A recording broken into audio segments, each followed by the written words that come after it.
Welcome to the Great Girlfriends podcast, where we discuss life, love, laughter, and everything in between. We're your hosts. I'm Sybil Amuti. And I'm Brandis Daniel. And before we jump into this week's episode of the podcast, make sure you sign up for our newsletter at thegreatgirlfriends.com. And don't forget to leave us an amazing iTunes review.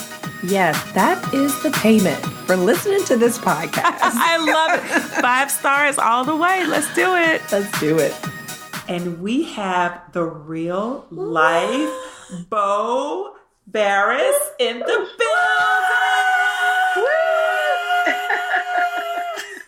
So, if you have watched even a preview of Blackish, yes. even a glimpse of a commercial, and you've seen Tracy Ellis Ross playing Bo Johnson, then you understand exactly who Bow Barris is, who's the real life Bo of the Johnson family on TV of Blackish. Yes, and she's here. We're so excited to have you here, Bo. Thank you. Thank you so much. I'm very, very honored and grateful to be here speaking with you ladies today. So Great Girlfriends, you guys know how me and Sybil feel about Memphis. I was just about to go there. Right. You guys know how we feel about Memphis. Go ahead, tell them, B, tell them. And we just found out before this episode, as we were chatting it up with Bo before we start recording, that her mother is from Memphis. Come on. And let me just tell you, for us, that means Bo is a Memphian. Bo is from Memphis. So done and done. Yes, they have claimed me already, so I'm going with it. Yes, she is a real Memphian. So, Bo, there's so much that I feel like I know about you from watching Blackish, right? I feel like you probably do. Yeah. and her husband is Kenya Barris, who he actually shows up on a few of the episodes, and he is the executive producer, creator of Blackish. And so there's so much that we all probably feel like we know. We have this almost superhuman woman who is a doctor, mother of 5 children on the show, but 6 children, right? Yes. In real life. 6 in real life, yes. 6 in real life, with a mom who is, how do I describe it? Eclectic mom. Who Did we describe it right, Bo, or no? I think all moms are, I think all women, especially when you become a mom, I think you have to be dynamic. Yes. I think you're constantly evolving and changing, and you're not just one thing with one label or one title. I totally agree with you. You know, a cook and an Uber driver and a personal assistant and an organizer, and a therapist.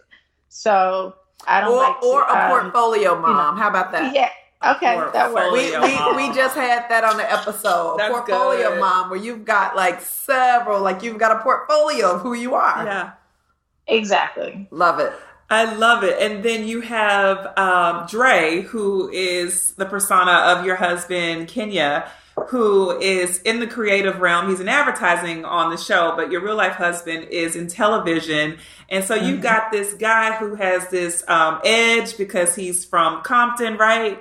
And his mama is this saint, this Christian who is always ready to pray and pour holy water, but she's got this snazzy. She really has a Memphis edge too, quite frankly. You have this side, and then you have this rainbow of children. Every child's personality is so different and so rich. Yes, very true. It just makes for a really brilliant family show that shows us how you make it all come together. Yeah, well, or not come together. I think the thing that's done so well, so smart on the show is that you think you're watching people show you how something comes together, but you're really, I think, just watching people and how they do things and how it ends up working for them. And, Kenya and the other writers, are not ever trying to tell people this is what you should do and this is how you should do it, or this is right or this is wrong. It is just, this is this family's experience. And this was the outcome for them. And, you have to, see what is best for you. But this is an option. Yeah. That's real and realistic. And most of the time, the experience and the outcomes come from something that is directly from our life. So I love it. We love to ask our guests to finish this question because to finish this sentence, there was once a girl named Rainbow and she. And she had magical superpowers. And I would leave it at that. I'm not going to limit myself to what those things are. I'm trying to learn to take whatever my dreams are and to dream beyond that. And so that person, that little girl, was magical and lived a magical life with limitless possibilities. When you imagined being the adult Rainbow, what was it that you imagined? You know, that is a really good question. I don't know. I try to think back of like what I thought, and I don't really think that I had it so well planned out. It was almost like with most of my life, I felt like I was maybe going with the flow, but I was always on a path. I was always on a road, but it wasn't as well demarcated as a lot of people, try to have with their life. And I think for me, it was probably because I didn't really have real life examples of what possible was. And so I don't think I really imagined, anything really specific. I just knew kind of what I liked. I knew what I was good at. Without even knowing it. Like I knew kind of what I liked. I didn't really know what I was good at until college. And I started having people tell me like, you're really good at this. You're really good at that. And I'm like, really? I am? I was like, I thought I just liked it.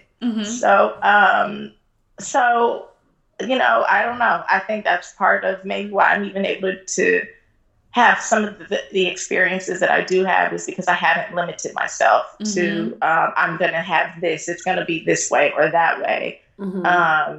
One, I would have set myself up, I'm sure, for some disappointment. And two, I've learned that when you have certain expectations, things usually don't work out that way. So then you usually end up being disappointed. I think part of me not having things so set in stone allowed me to make decisions that were sometimes, good for my life, sometimes, maybe not the best decision, but always were learning experiences that ultimately led me to the next place in my life. Yeah. What did you go into college knowing that you wanted to be a doctor? No, not at all. What was your major going in? None. You didn't have a major? Okay. No, I applied to 2 schools, and I was, one of the very few people in my class that got into UCLA. It was a big deal at the time. And I chose not to go. And everyone's like, you're crazy. You're going to go to this Black college with no name to it. And what college was that? I went to Clark, Atlanta. Okay. BAU. So I felt like I needed to get out of LA, and I had done a college tour. And there was something about Atlanta that I felt like it's enough of a city that I won't feel like I'm like in the boondocks. It's away. I had never seen Black people be like really work together, be successful on that scale. I had seen it on like a smaller scale, but it's like in LA, especially when I was younger, like you just didn't really see a lot of Black people unless you were in the hood. And like people don't realize that. They think like you're in LA and it's diverse, and it's like, yeah, but everybody kind of has their sections and places, and it's a little different now, but definitely growing up, it wasn't that way. So I knew like I liked math, I liked science, and that was really all that I knew. And then I had people in my family in entertainment. Like one of my uncles was a television writer. My mom was a film editor for a long time. So that was a world I was very familiar with. I was used to my mom working for 6 months, and then she'd be unemployed. And then we'd be on food stamps, and then she'd get another job. And, so that I was very used to. And I did not know personally any doctors or like nurses or like that just was not a part of my reality. And I happened to be introduced to a gentleman who was I guess, recruiting students to apply to medical school. And I happened to stay late at school one day and talk to him. And he was like, you should apply. And I'm like, okay, sure. And that was at the end of my sophomore year. And then, I became a biology major, but not because I love biology. I actually liked chemistry, but I wanted to force myself to read more science, articles and things that I didn't necessarily want to read. So I became a biology major to discipline myself in reading. Wow. That's so interesting because so many times people think that if you just live your life along a certain path, you land where you're supposed to land, and it all comes together. But what I'm hearing from you is that you just allowed yourself to be open to what came to you, and if it felt right for you, then it was something that you would do, or if it allowed you to grow in a certain way, you were open to it. Yeah, I think if it allowed me to grow more than probably anything, or to stay on a path. Like, I knew staying on a path or getting on a path was important. I didn't have a lot of examples of like what to do, but I had examples of what not to do. Yeah. And so I knew, like, don't graduate from high school and go get a job. Like, it's not the thing to do, You think it's cute now and you're free and you can make a little bit of money. It's not a career. It's not long-term. Don't, be out all the time. If you're out all the time, you will miss out on the things you're supposed to be doing, so find a balance. So I definitely felt like, and I started to learn and probably conceptualize what a good plan was without really making a plan. I know a plan kind of consists of this. I don't really know how to make one. I don't have one. But I think I just stayed on some path, some road that was going somewhere, instead of getting off and being like, I'm going to just chill for like a few years. Because I knew those people that just chilled years later were like, I wish I would have, I should have, I could have. And I knew I did not want that. So was the idea of being married with 6 children as a doctor, with your life being played out on television, was that even in the sphere of possibility? How much of that was like, yes, I want to have a bundle of kids. Let's go there first, because there's 6 of them. I know. I had been around a lot of kids, a lot of babies. I was always very comfortable with babies. I had a little sister and a little brother after I was the baby for 13 years. So I was really like a caretaker for them. And then I had little cousins. And so that part of my life, like, I meet people now that are like, I've never changed a baby's diaper. And I'm like, really? How does that happen? Right. I've been changing diapers since I was literally like 10. Right. So it was something I was always very comfortable with. But I don't think I thought about how many kids I was going to have. And, once it was, everything in my life has been a big deal in the sense that they've been great accomplishments when I've gotten there. So graduating from college was a big deal, was a great accomplishment, not just for me, but for my family. So then I got into med school, and I started med school, and I got pregnant very soon after starting. And, my mom was like, this is a mistake and you don't know what you're doing. You're a child. And I'm like, I graduated from college. I'm good. And she's like, you need to just wait till this point. And Kenya talked to her, and he said, look, I promise you she'll finish medical school.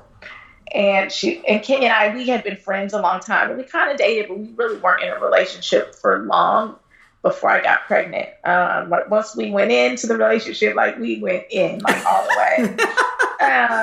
And so she was like, okay, if you're going to finish med school. And then I got pregnant again with another baby halfway through med school. Oh, she's like, you should just wait. That was like her motto. She literally told me I should wait 5 times. And it was not until the last baby, because I only had one when I wasn't in some type of training, because I had the rest in residency. And that was the only time that she didn't say wait. And then by that time, if you start at that time, then it's like, okay, I'll be lucky to have 1 or 2. So I knew that I knew even when I was in school, there were not other people who were having kids when we were in school. Like, I can probably count on one hand how many people I've ran into like during residency. And I don't even think they were in residency with me. I think like I could look back and someone's like, oh, this person they knew was in residency and got pregnant. It's a very rare thing. Or someone being in medical school and getting pregnant. It's very, very rare. And most people end up stopping for some time. And I knew that I couldn't. I knew that if I did that, I felt like this opportunity could be gone. It could be taken away. So I planned my births around whatever vacation time I had. So you get 4 weeks of vacation a year. And I would just ask my whoever, program director, or I'm like, can I have my vacation when I have my baby? I'm going to take 4 weeks off. I'll be back. So I did that. Wow. I never taken any time off. Wow. So yeah, I mean, like that type of stuff, like, and like, who wants to do that? Like, no one wants to do that. Like, you feel miserable. You feel in medical school and in residency, you think you're not going to survive. Just that experience alone is it's traumatic. You forget about it and you're like, yeah, it wasn't that bad. You can get over it. But at the time, you're like, this cannot be real. They cannot expect me to do all of this in this short period of time. Yeah. And everyone's like, no, yeah, you must. You have to. Like, this is the real deal. And on top of it, having babies was, and then trying to be married and Kenya trying to establish himself. Kenya started as a PA. So, it wasn't some charmed circumstance where someone was like, oh, yeah, come be a writer's assistant or, something. He literally was a PA and he would pick me up when I was pregnant and we'd go deliver scripts. And I remember he was on Sister. This was his first show. And we would deliver scripts to Jack A. And I remember it was like a big deal to like drop scripts off at Jack A's house. Wow.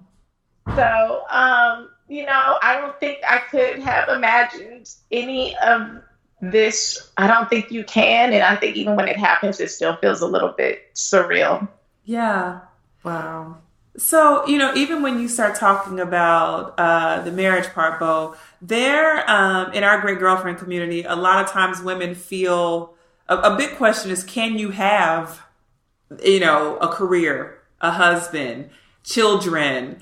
Can both things be prioritized? Well, can your husband's life and your life be prioritized as one? Is that possible? And then inside of the marriage, we get the scrambling question of how do you make this thing forever? How do you even make it happy and fertile?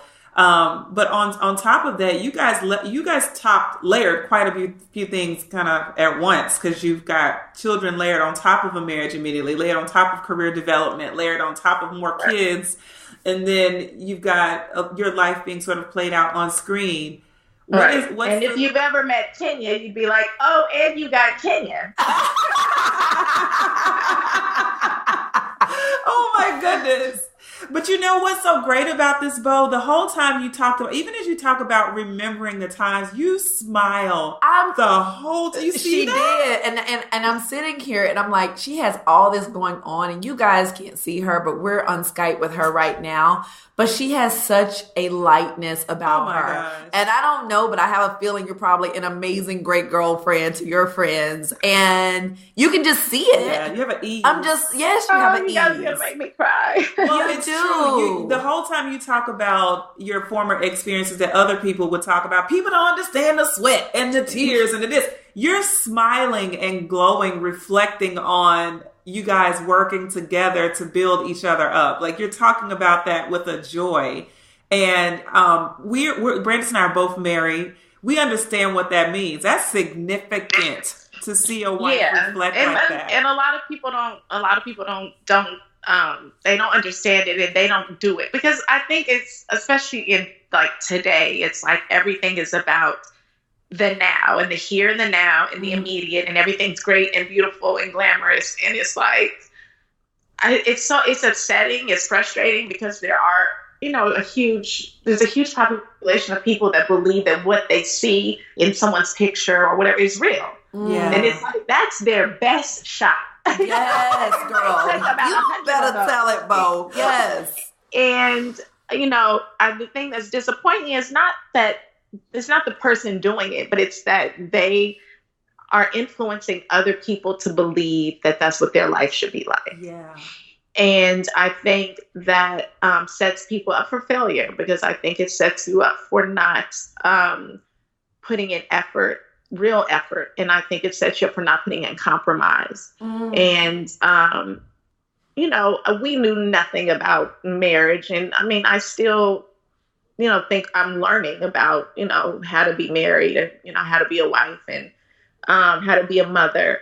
And I think most of us, we have some belief system based off of what we were taught. And, I had a very strong mother who is a self-described feminist. And so, she would always be like, well, you don't need a man to do this. You don't need a man to do that. And I realized as I got older that, you're right. I don't need a man to do that. But you know what, Mom? Like, I want a man to do that. I want a man to, protect me. I want a man to open the door for me. I want a man to want to take care of me. Yeah. Even if he can't, I want him to want to do that. And then at the same time, I want to give to him, to nurture him and to take care of him. It's okay. And it's not a bad thing. It's, a good thing. And I realize also there in other non-Black cultures that it's very acceptable to, want a man and to have a man and to expect that. A man treats you a certain way. And I think we have, been so ingrained, and I think there's a lot of reasons why, we won't get into those, but we've been so ingrained to think and to have to feel like, well, you can do it all. And it's like, well, of course I can do it all, but I really don't want to. Yes. And should I, pretend like I do? No, like I shouldn't. And it's hard to step away from something you've been taught and to stand in your own light and in your own right and say, you know what, those things are okay for you, Mom or whoever else, if that's what you want. But this is what I think is best for me. Yeah. And I think in learning to do that, I started to accept some of the differences in my husband and I when I accepted them with gratitude and not with resentment. I like one of the things that used to drive me crazy, and I would just be so upset. Like, well, you don't do what I do with the kids. You don't take care of them the same way that I do, or spend this time with them. And I realized, you know what?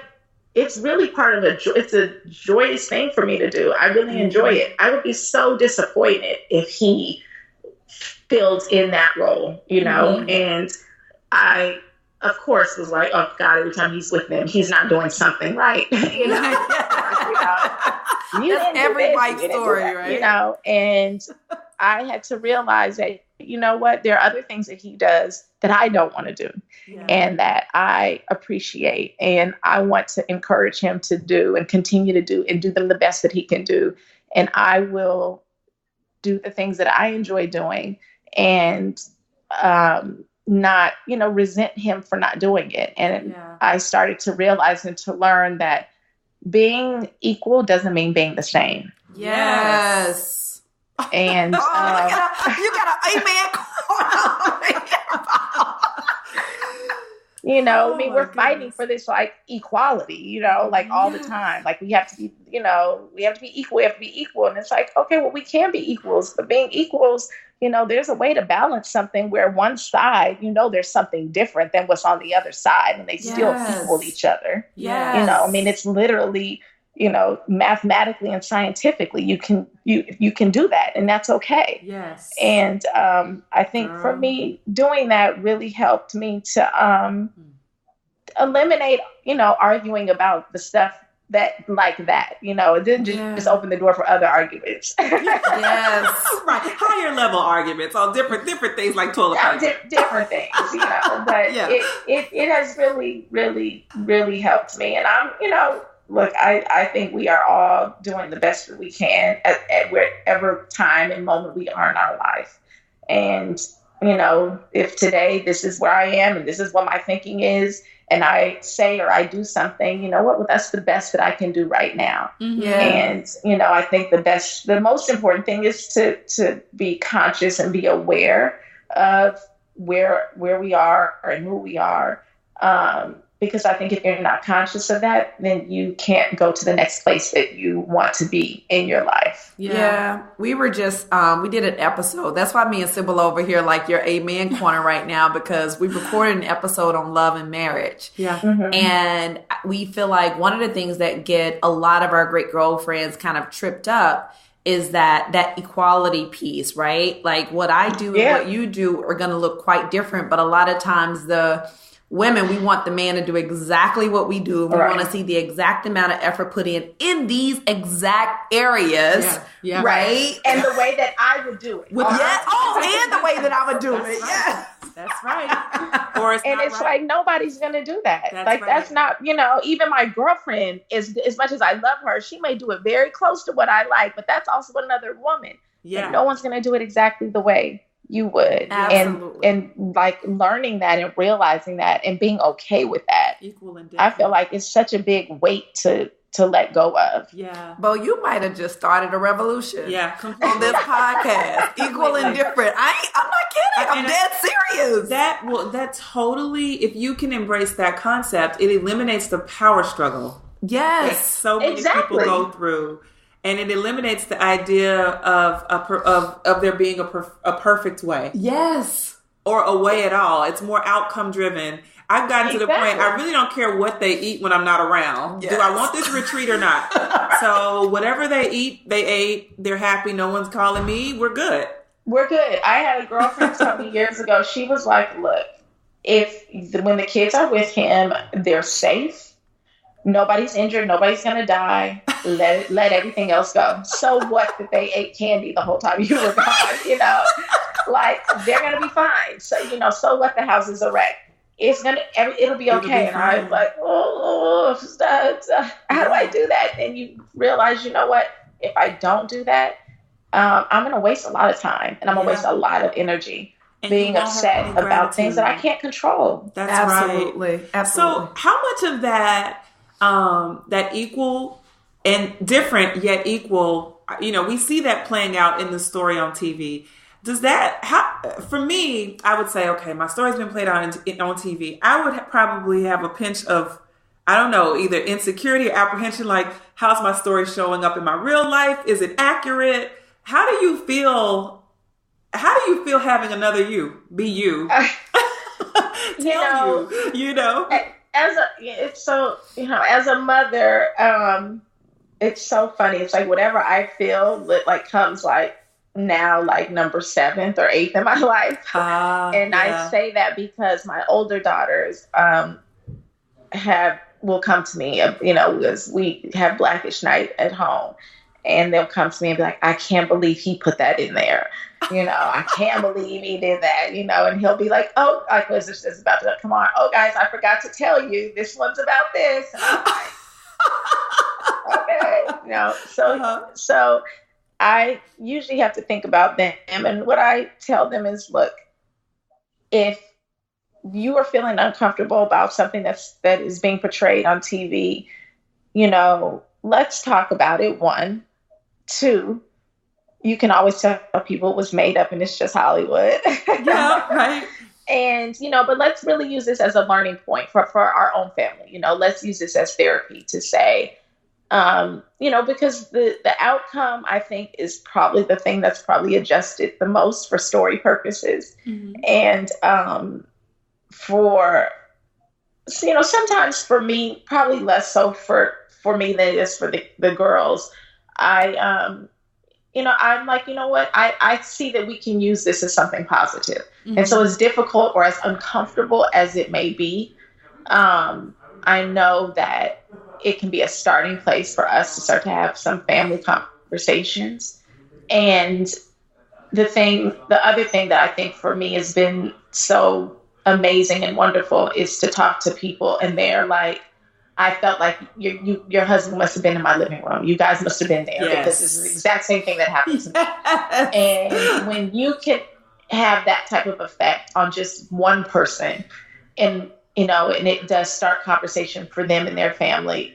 For me, I'm like, that's what it's all about, is really, influencing, affecting people in some positive way to help them in their life. And, I'm always like, if something is good is greater for the greater number, that is more important than, the best for just one person. So, yeah, I tell you, my family we're living our real life Blackish story. And so right. My husband and I watch it and laugh hysterically because we relate on how you create cultural dialogue, what it means to represent the nation, the race as on the PTA and being, just all of the things that go. So, right.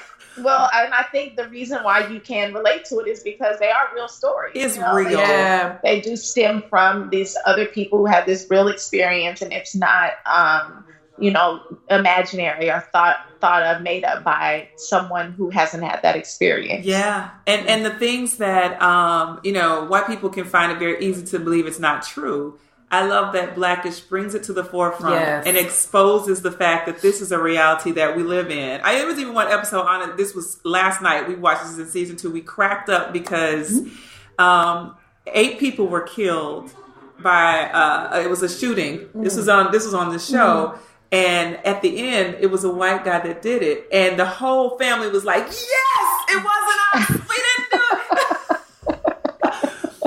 And that is a real deal. Reality. It's for real. That's what was immediately, we're like, oh my God, please don't let them be Black. Please Yes. Usually they're not, but occasionally we're like, we can't understand how that happened. Yes. When it's a Black person, we're like, what?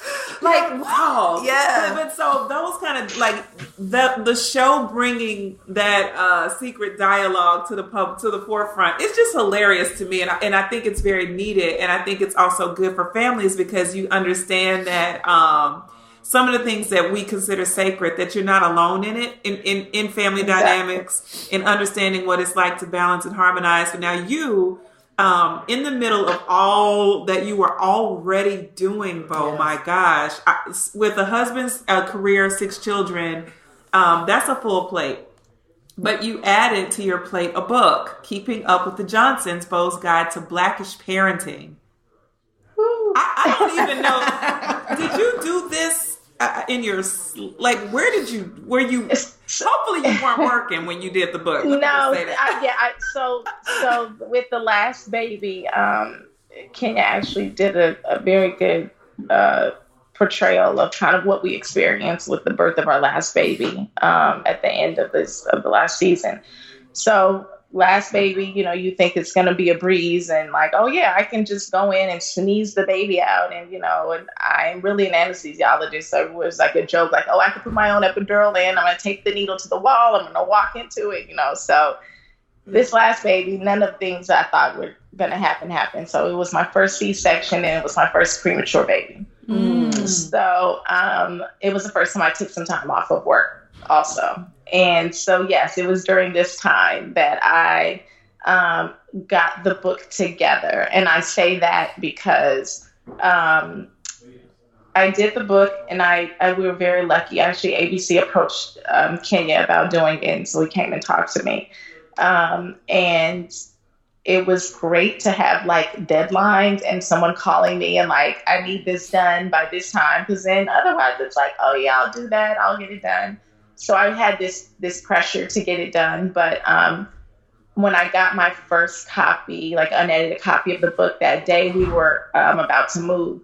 And my sister was helping me clean out the garage. And she said, I found something here I think you should see. I'm like, well, what is it? And she gave it to me. And I had these handwritten notes from 2009.